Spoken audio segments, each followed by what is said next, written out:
एक जंगल में एक छोटी सी चिड़िया रहती थी। उसे खाने का बहुत लालच था। रोज वह जितना मिल जाए उतना जमा करने की कोशिश करती, भले ही उसे जरूरत न हो। एक दिन उसे ढेर सारे दाने दिखे। लालच में आकर वह सब उठाने लगी। उसका पेट भर चुका था, फिर भी वह और दाने चोंच में भरती रही।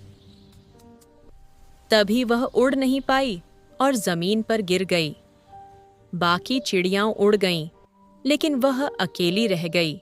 उस दिन चिड़िया ने समझा कि जरूरत से ज्यादा लालच नुकसान ही देता है।